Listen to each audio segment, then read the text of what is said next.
Welcome everybody. I'm Meg Herman. I'm the Director of Entrepreneurial Services here at the Women's Business Development Center in Chicago. We'll be starting in just a minute. I'm glad to see that so many of you have joined us so far. We'll wait just about another minute and then we'll get started.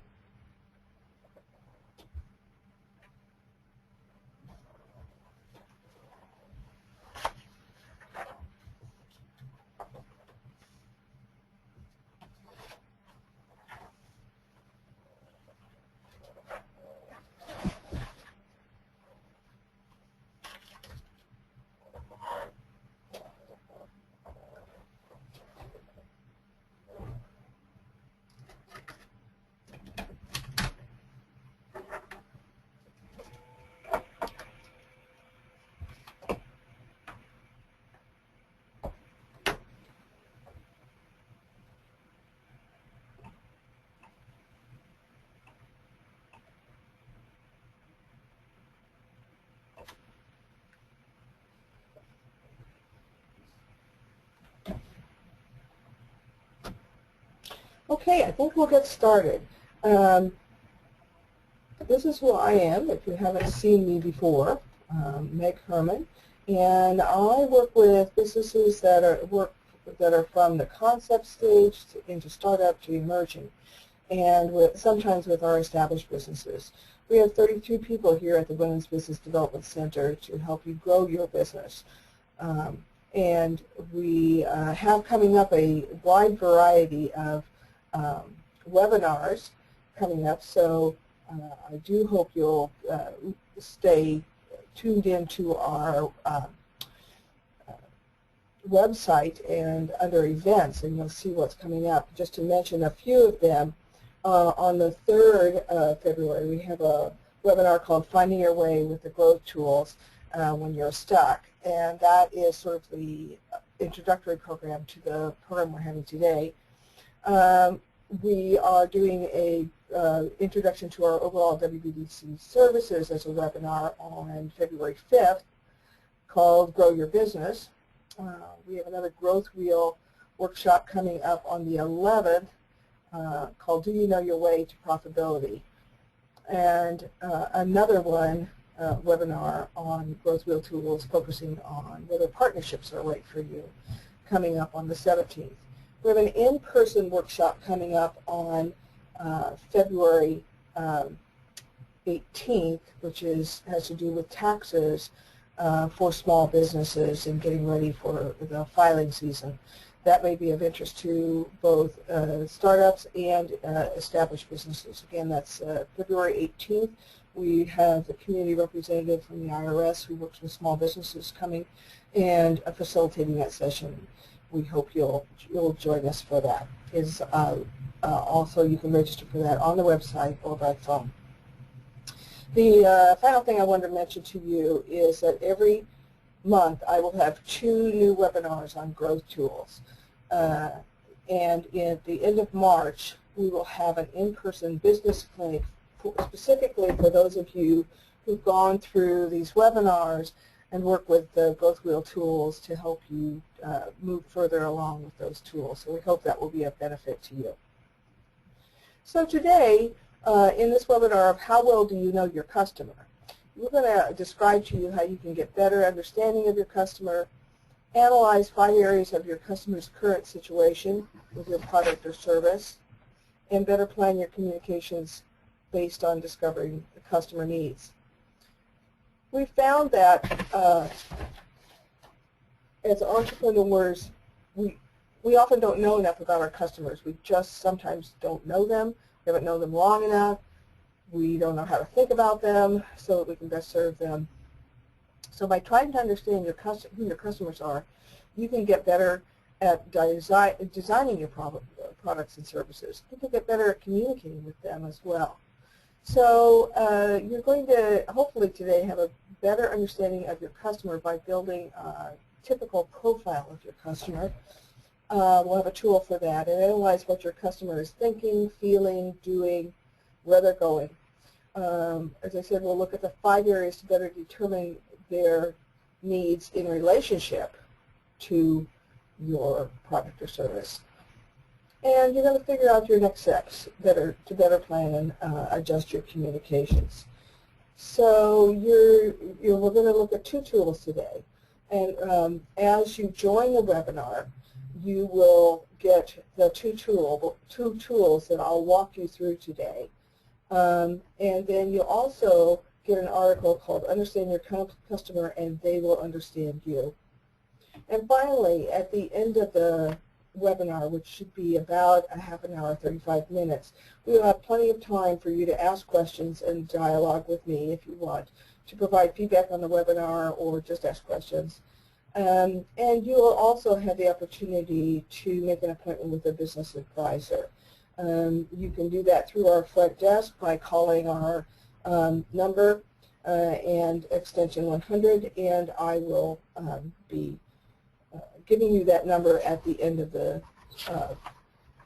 session. Okay, so now let's find out a little bit of information from you. We're going to give you a series of polls that we'd like you to answer. So let's have our first poll, and that will be, where are you from?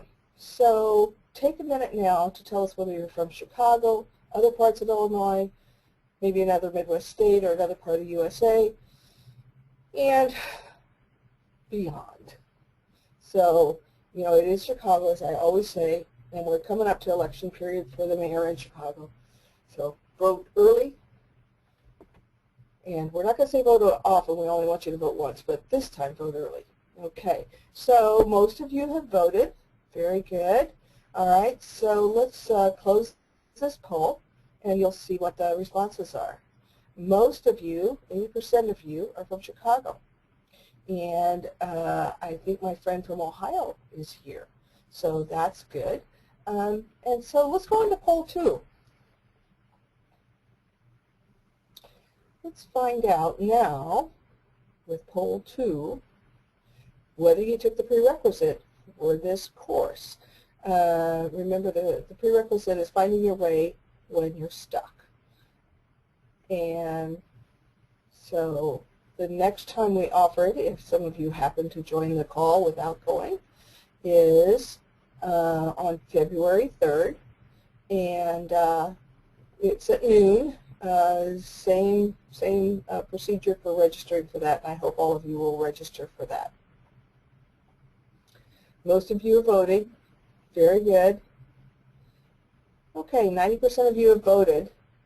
So let's hear what let's show you what you said. Look at you. More than half of you took the prerequisites. Good for you. Those of you who haven't taken it, I'd like for you to take it because I think it will help explain the bigger picture of the use of these tools and processes, which are being incorporated in small business development centers all across the country. Currently, most of the small business development centers in over 30 states are using these tools, so that we'll all share a common language of working with you when you show up at our door. So do those of you, that 40% of you that haven't taken it, please consider taking it. Okay, so let's go on.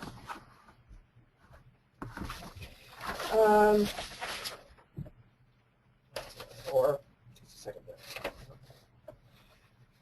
Just the big picture, when we talk about utilizing growth wheel tools, it's a process of help, if you will, for small businesses that look at challenges for all businesses, no matter what industry you're in, what age of business you are, or what size. And those challenges tend to fall in 4 areas.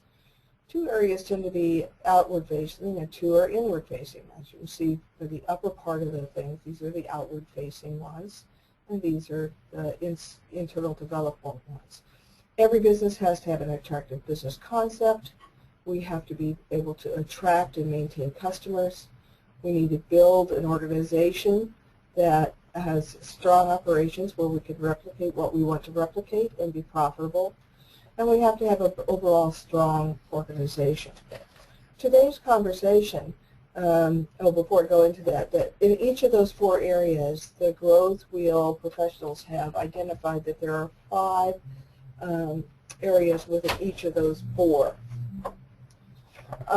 So in each of these 4 challenges, you'll see that there are 5 areas of specific areas that we could work on. So today, when we look at those areas, these are just a quick view of the titles of the areas within each one. Today we're going to focus on customer relations, and in particular, in customer relations it covers all of this information. And the idea is that we want to build trust to engage customers for the long haul. So today we're going to focus here in the area of marketing. And within marketing, we have to think about what's your intent or your objective. And also I want to let you know that I have,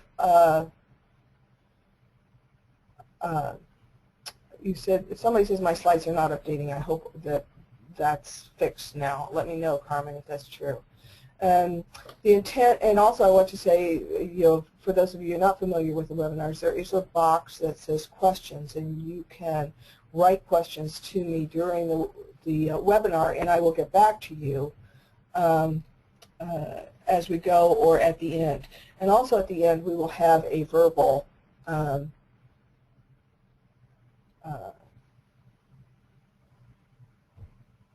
after this, we'll have a verbal time back and forth where you could ask questions to me directly. So I see that I'm having some lag time, and I'm hoping that will now have ended. And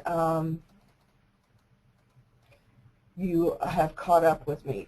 So right now I'm talking about what's your intent or your marketing objective.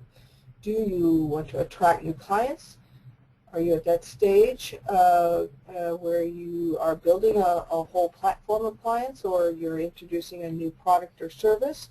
Do you want to retain current clients better? Do you need to strengthen your brand? These are some of the questions we try to answer as we work on our marketing. And you have to focus or choose. So you can't be all things to all people, and this is one of the early lessons that people that are new in business have to figure out.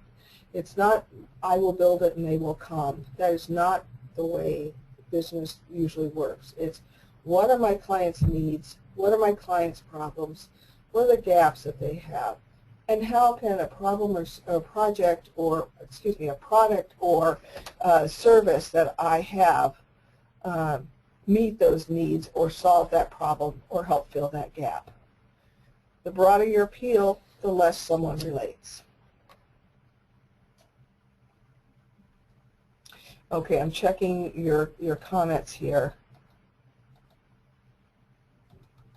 Andrea says, you mentioned that 2 tools will be sent via emails. It appears that only one came through with the article. Our organizer will also send you the second tool later today. Okay. Every tool has a structure, and so as we, before we go on to these tools though, let's take another poll, shall we? So let's look at the third poll.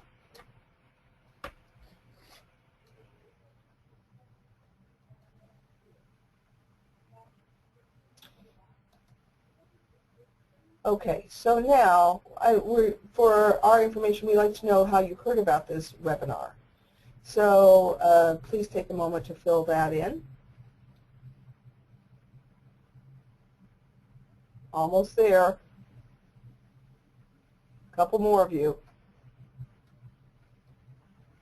Okay, let's close this poll. And you can see that over 3/4 of you heard about it through our website, thanks. And somebody said, you got to go get on that website and listen to that webinar. And then our e-blast. Very good. So now let's do another poll, poll 4. Let's find out how long you've been in business. This may help me gear some of my remarks to you.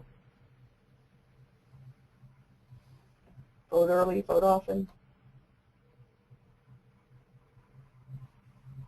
So we're looking to see whether you're at the concept or feasibility stage, starting or planning a business, but you're not generating revenue yet, 1 to 3 years in business, or established more than 3 years. 3/4 of you have voted. Let's hear from a few more of you, please, and then we'll close the poll.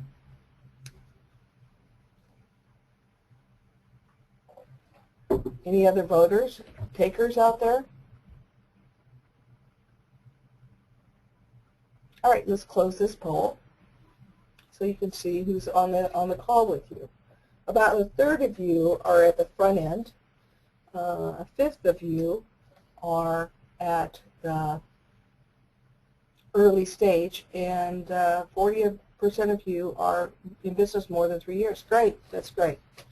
Okay, so in order to orient you to our what we're going to be doing, we can close that poll. And I'm going to introduce the 2 tools that have to do with helping understand your customer better next. I want you to notice that each of them will have a title and benefit, an intention, or why it's important, a process of some ways that you can go about them, and some next steps, and a space for focusing your ideas and working through your details. The wonderful thing, and a place to date it and own it. And that's useful if you're going to work with this tool with an advisor. And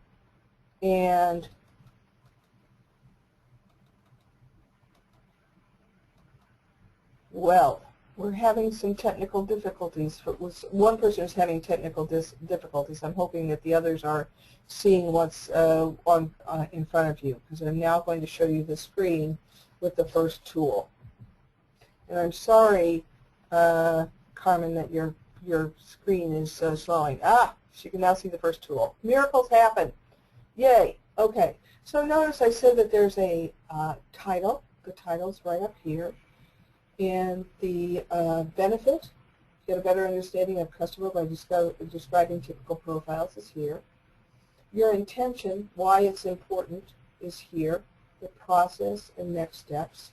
And then the spaces for working through things are here, as we see it. So I'm going to talk more in detail about this worksheet right now, but I wanted to sort of give you an orientation. They're all laid out this way, so this should help you get a feel for how to work on this. This particular, those of you who've worked with me before know that I talk a lot about the importance of developing your customer profiles, that if you don't know your customer, you can't really get them to buy. So this particular tool will help you understand your customers and what they think, feel, what they're about, what they're doing, where they're going. So I like this icon because, of course, the thinking is connected to the head, the feeling connects to the heart, the doing connects to the hands, and the going connects to the feet. So it just is a nice way to think about it. One of the first things that you'll also be able to do is become better able to define, like, who's your ideal customer, who's your ideal client.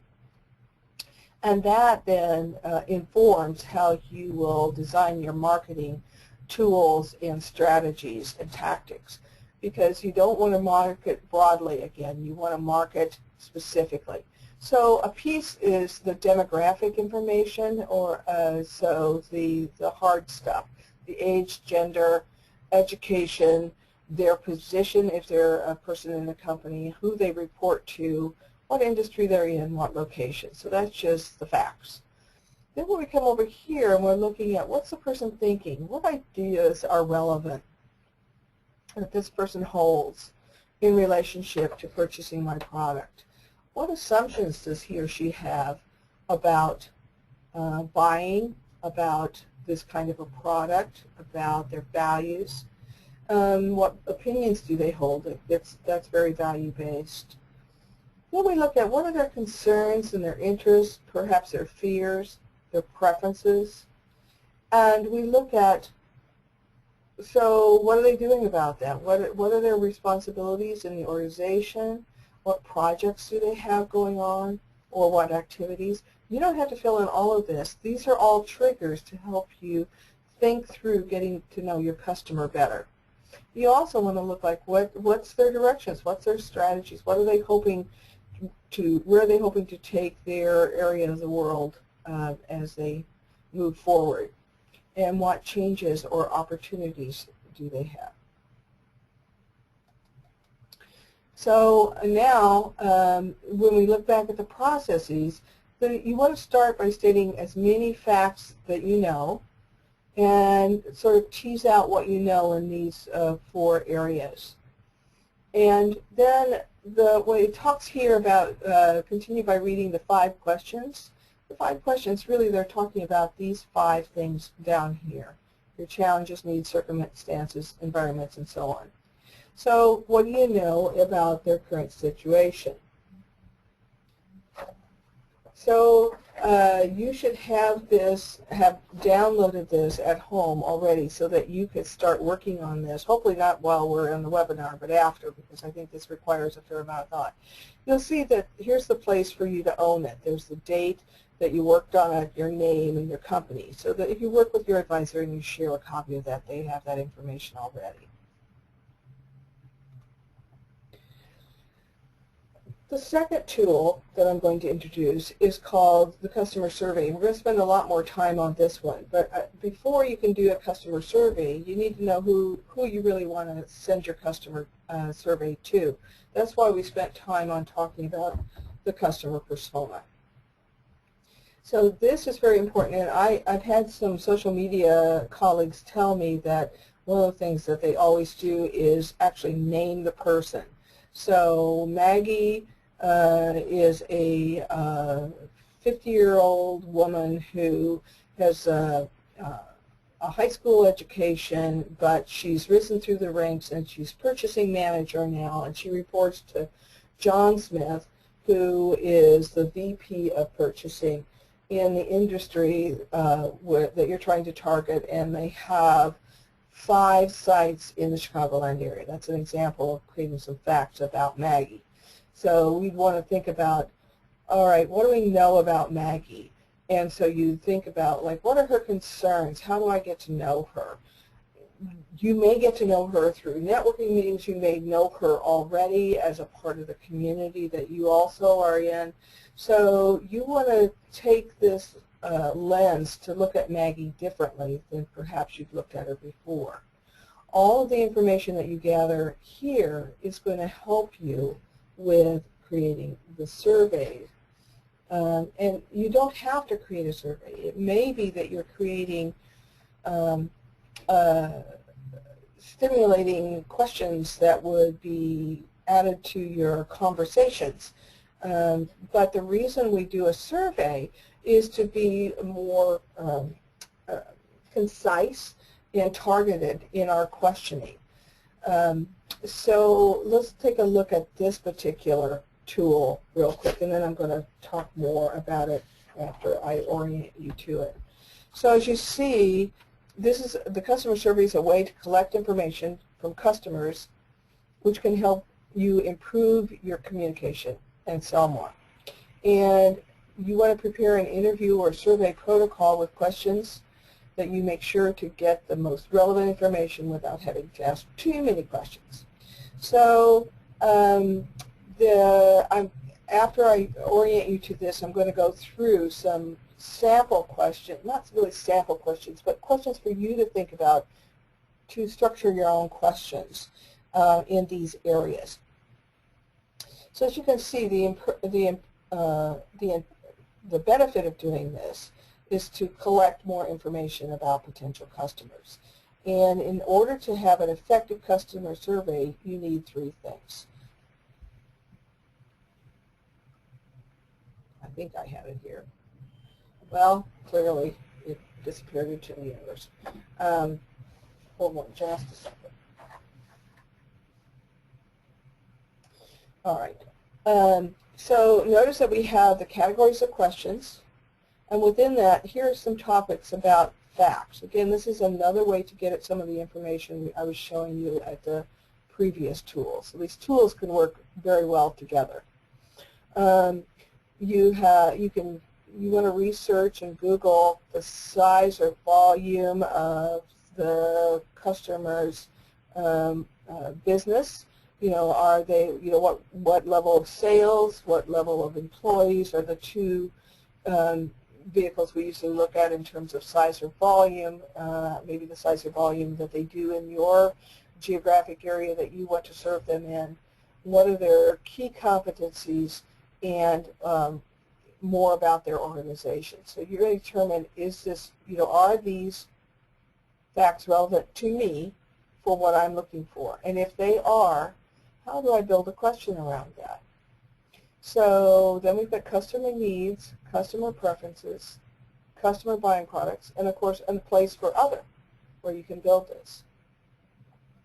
So you're going to start by getting an overview of the categories of questions and topics that your customer survey should address. And I'm going to come back to this tool off and on as I go through the next few slides.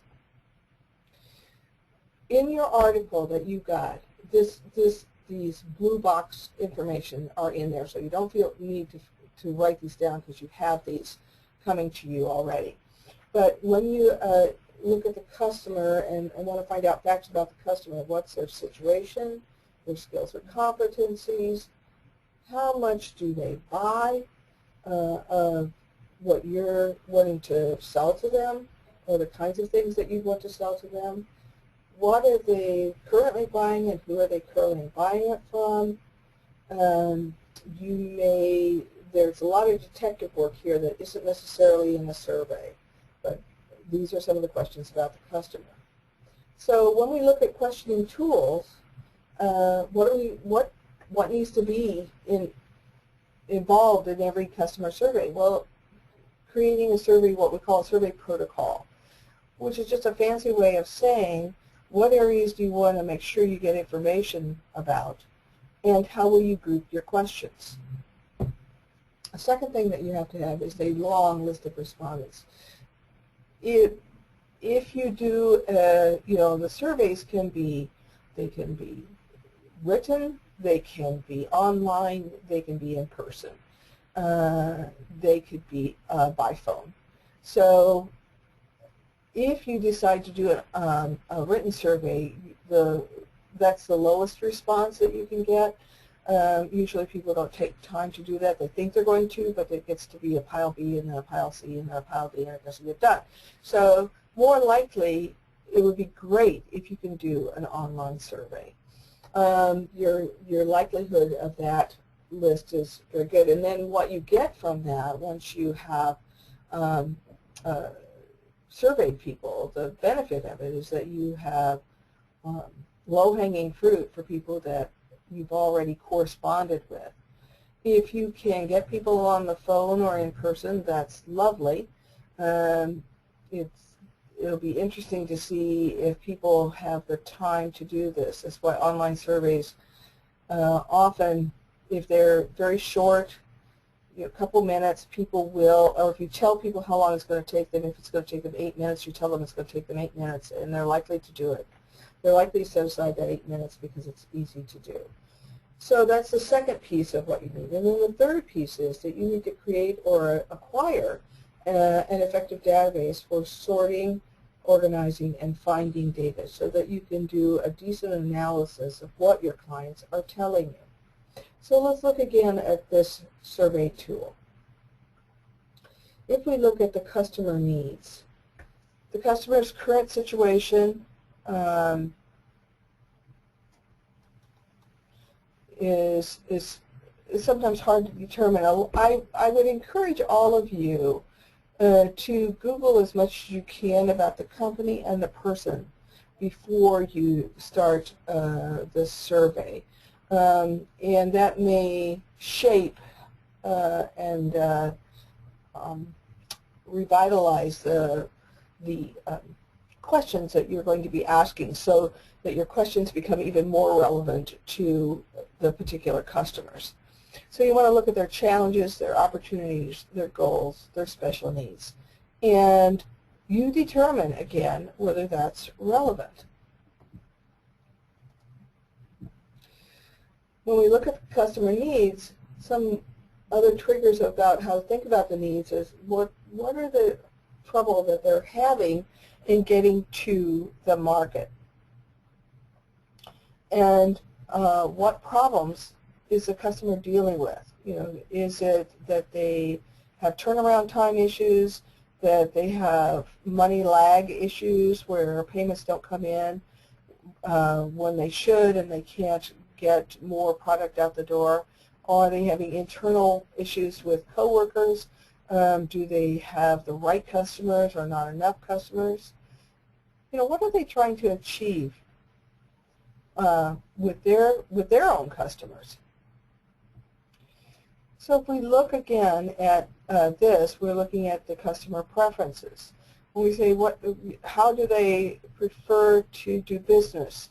What are their priorities? What kind of budget do they have from buying for you? Again, you have to determine if it's relevant, and if so, what kind of question you would make. So when we look at the customer's point of view, what are their preferences? What really matters to the customer? And what is the customer's first priority?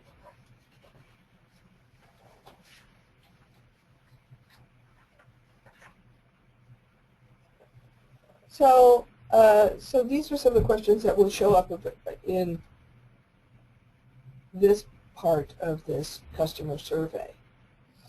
And remember, you're going to figure out how to group this. Nobody's telling you that there's one right way, because there isn't one right way to do a survey. But these questions may stimulate your thinking to create something that will be more efficient and effective than what you've done before. Let's look now at the customer buying process. Who's the key decision maker? In every organization, there's a decision maker. And when is the buy decision going to be made? What information does the customer need from you? And who should you follow up with? Oops, sorry. So when you're thinking about this tool,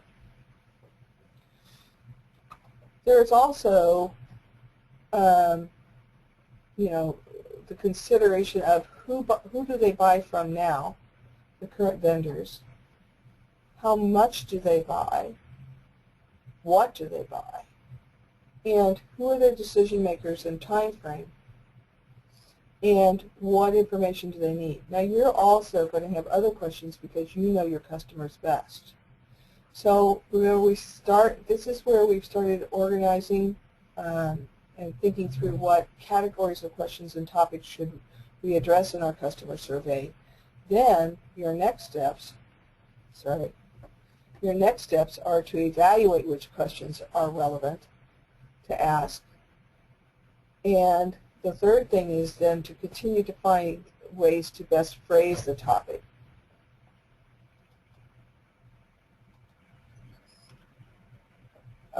And finally, you want to consider how to sequence the questions, and so organizing it.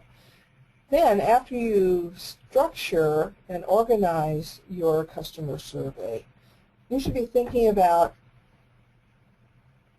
how can I get this information through before I talk to the customer? How can I research what's already going on in their business through Google, Yelp, or other means so that I don't waste the customer's time and ask questions that will speed us closer to the customer considering purchasing my product or service. So when you get to that, then your next step is to decide how many interviews you need to make and choose the respondents. And then you have to create a timeline to carry out this interview and questionnaire. Again, I encourage you to start with an online survey, and even prior to that to do some real deep thinking and Googling and researching online about who your customer is and create your customer profile. These two things together are going to help you be much better at meeting with your client. Okay. So, your next steps. Work through these two tools, the customer persona and the customer survey, on your own, and then make an appointment to see me or Cynthia Johnson here at the WBDC, your Certified Growth Wheel Advisors, if you're here in the Chicago area. If you're outside of Chicago, find your closest SBDC, and the way you do that is to go to sba.gov and type in your state. So this leads us to another poll question. So we see the fifth poll, please. So most of you know that we are a small business development center, and so we want to find out if you've worked with an SBDC before, and if so, with us. So half of you are voting. Let's have some more votes. Those of you who are out there, we really want to hear from you. Good. A couple more voted. Let's see a few more. I'm rooting for you here. Few more to vote, please.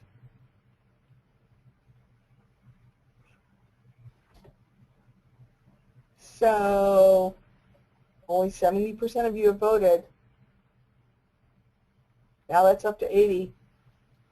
Who's hanging out there and not voting? Click that little screen. Okay, let's close that poll, and you can see the responses. So, 20% of you have not worked with an SBDC. Well, come on, the counseling's always free. What are you waiting for? Half of you have been with us. Great, thanks. Another have been with another Illinois state. So, so there you go. Okay, thanks.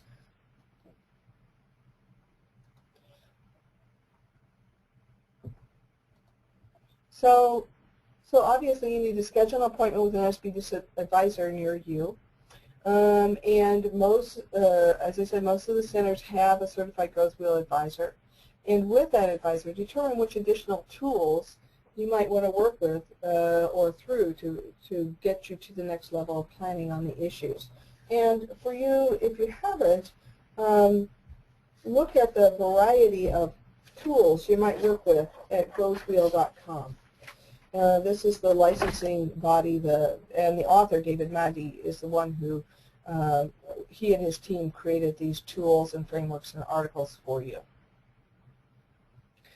So you may be saying, well, how do I set up an appointment? Well, the sessions are all free at all the SBDCs. And in the state of Illinois, you can meet with a person in person or by phone. And you will be expected to complete an SBDC intake form, which will take you about 3 or 4 minutes. And you can expect to spend about 50 to 60 minutes with a SBDC business advisor. Here, this is the number to reach us for an appointment. And again, remember, if you're an established business, ask to meet with Cynthia. And if you're a startup to 3 years emerging, why, let the scheduler know you attended this webinar, and she can schedule with either me or Deborah Miner-Harvey or Nicole Mandeville. Okay, couple last poll questions. Let's have poll 6. So let's find out, how are you planning to use this tool? Are you going to use the tool to work through further business issues? Are you going to make an appointment with a WBDC or a SBDC near you? Are you going to attend a future webinar on another tool? All of the above, or any combination? So we're getting those votes in right now. This is good. Glad to see it. Keep it up.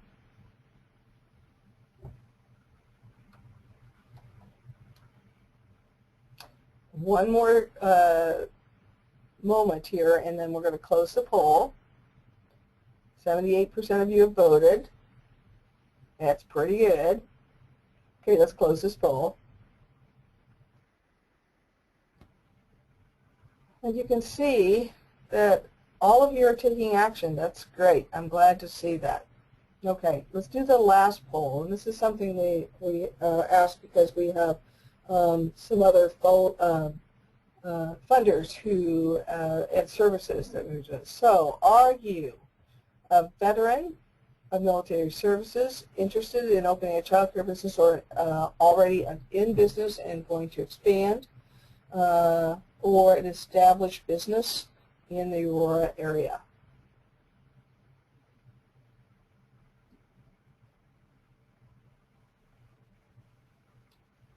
Two-thirds of you voted. Come on. We can have a few more votes in there. I'm sure we can. Again, we ask these because we have specialized services for each of these. We have a program in Aurora, so this is for the purposes of 1 degree of separation. If you know an established business in Aurora, we have a program called Scale Up America in that city, as it's the second largest city and poised for good business growth. So we're working with this city to strengthen established businesses there. We have a leadership program starting this month for established child care businesses. We have a child care program and child care counselors for both home-based and center-based programs, and we have services specifically for women entrepreneurs to help them in business. Let's show that poll. Okay, so thank you. All right, so I'm now going to open up, thank you very much. I'm now going to open up the workshop to questions. I'm going to attempt to answer any questions that you have. Certainly you can type in the questions. We also can have, if you want to raise your hand, if you have a question, I will attempt to respond to you. So Darlene, hi Darlene. All right, your mic's open. Darlene, do you have a question?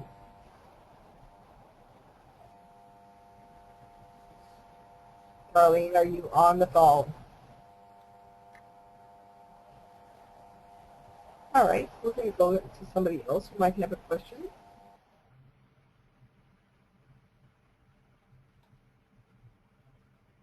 And remember, you can either type in your question or you can raise your hand. And I'm going to try to be monitoring both of those.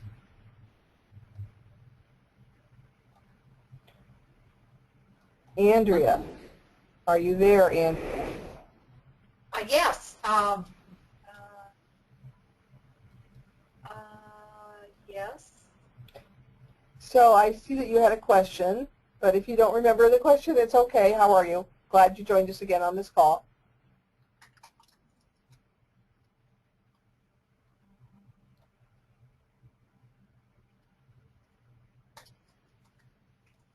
Andrea, is there anything else, any question you want to ask?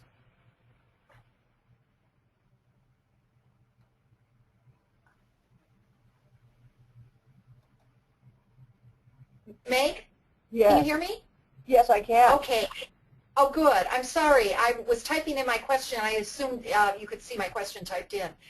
The question I have is, how many potential customers at a minimum do you suggest we survey if we happen to be a business that is in the planning stage but have not launched? Well, I would suggest that you spend more time doing market research first before you ask the questions. But if you're at the stage where you've got where you feel like you really need to be surveying people, and that's the primary way. If you've already done your industry trend research and you know about your competition and you've created your client profile, those things all precede doing a survey. So if you've done those things, then I would say you would want, it would really depend, but I would say at least 100 respondents, because your turnout is going to be small. So if you only had 20 and only 5 people respond to you, for example, that's, you know, how much can you trust that information? Okay, just to verify, so what you're saying, at least a minimum 100 sample size, and at least because the response rate will be lower. Yes, and of course the true answer is it depends. There's so many variables that isn't a hard and fast rule, but it's a good guideline. Okay, very good. That's helpful. Thank you. You're welcome.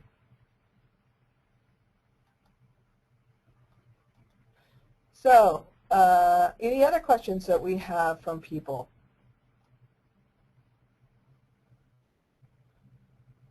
Okay, I'm looking at the questions. And I just saw Andrea's question. Any other questions that I can answer for you? I do want to repeat that because some of you weren't on the session, on the call right at the beginning, that we have 4 webinars coming up in February that you may be interested in, all free. One is the prerequisite to this one on February 3rd at noon. They're all at noon. February 3rd, finding your way with Growth Wheel tools when you're stuck. On the 5th, we have an introduction to our services if you're new to WBDC. And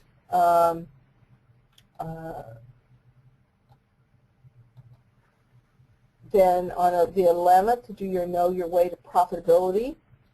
And the last one is Partnership Right for You, and that's coming up on the 17th.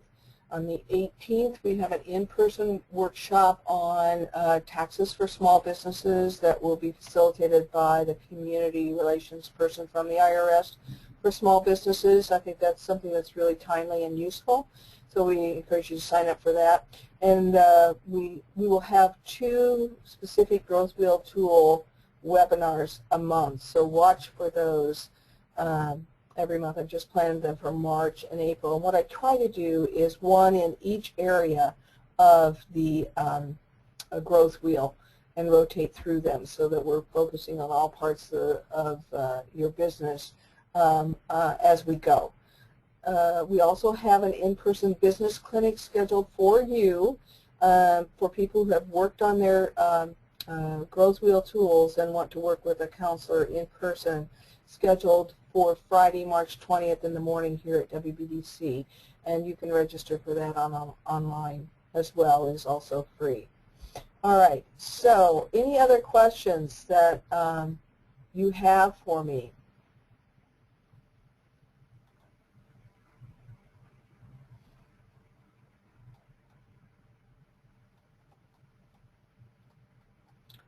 Seeing none, I want to thank you for joining us today. And the session has been being recorded. You can listen to it again. The input that I gave you is pretty much from the 2 tools and the article I gave you, so you should have everything handy to be able to really build your business in these 2 areas. Thanks for joining us. Goodbye.